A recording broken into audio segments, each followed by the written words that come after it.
metra se dwene ho di ne ma nti papa yi awurade me ko ba bia me boni pa no so mpa na awurade adan no ma beduru ha papa ma boni so mpa ya mi hu ne papa ya woye nti awurade kasa nti nura me to bo no me fa ba ko di gina ma no se awurade aka na kaka na me mbeko ma me hu papa yi aduma ya wono so ne ma me hu ne papa ya woye na me so me bo me de bo sa mpa ya no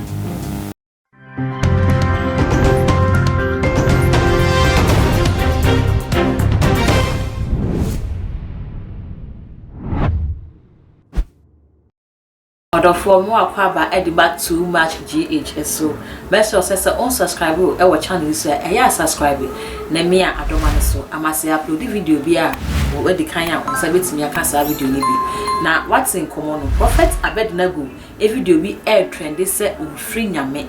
na ma me bi ese waso no ho dai obo no ho mpaye e na nyame eyi kire ne se prophet Abednego free nyame sa video no ena mesaka me de ba beso mo nti pese o ka me ho na ye kone ko hwe video ni ye hwese ampa maami asem a woken da ye pa na nyame so no anasa ye futuro bi no betu aguga nafo eni keke ansa na be hwe video ni message se subscribe channel ya too much GH subscribe wa ha na ja comment na so etu video yi ase aya mi adoma no amase upload video bi a wo set mi aka bi ka me ho na ye kone ko hwe video no na ye mra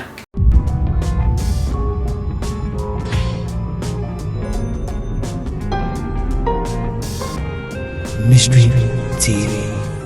Ebusia Yamo Bibia Akwaba Fambra Rabboni Spiritual Research and Divine Medical Laboratory. Rabboni Spiritual Research and Divine Medical Laboratory. A spiritual hospital Unyankopo Ankasa and Ediabe Pimo Ewa and Sawam Oriku. Naoba Rabboni Spiritual Research and Divine Medical Laboratory. Adansi bebre na ekoso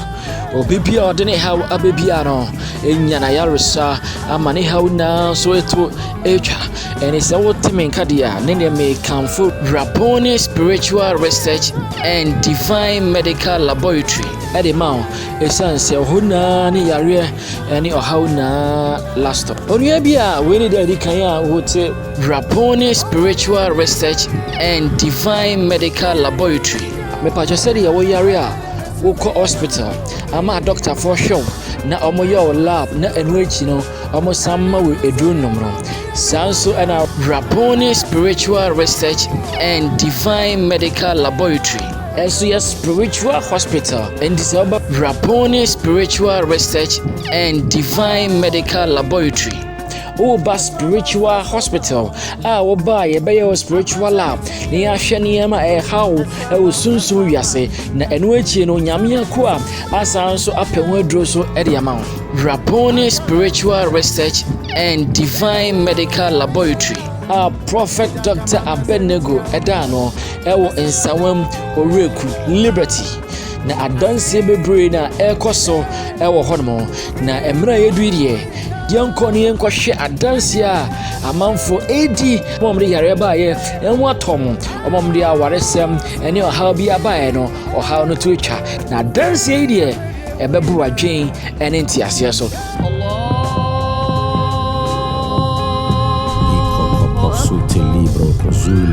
In the name of Jesus.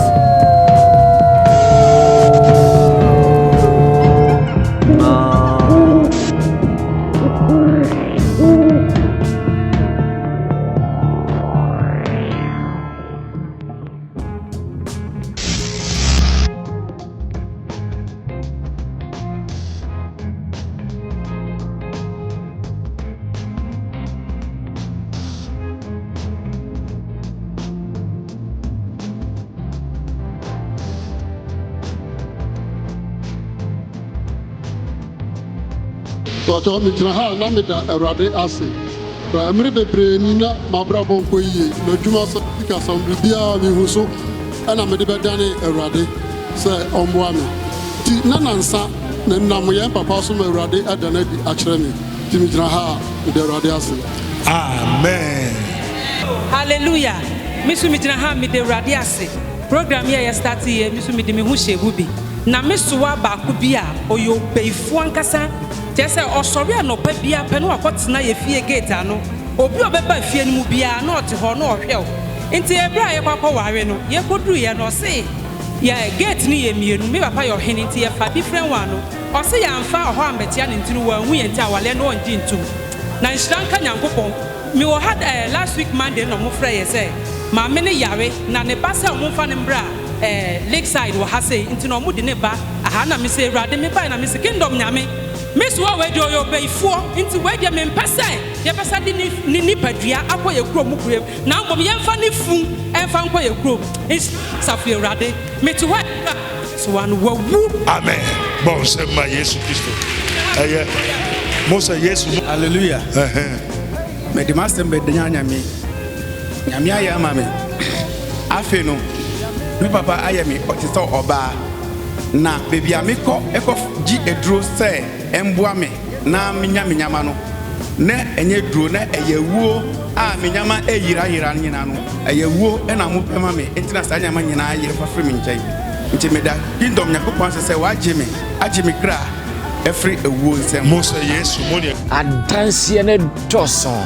adansie ne bra adwen ene ntiase so wa hwɛ sɛ amanfo di adansie so mo yare kɔ omo hauko oma pinisie ko oma titi na ko nti onua otiwe ho ye den oha bia wonemu amane bia wonemu yare ban na da so me pa cho tutumika na be piemu ewo ensawam oreku liberty medase se we ya so na otime hwe me nyame atuma ye besanhia da foforo nyankopon ka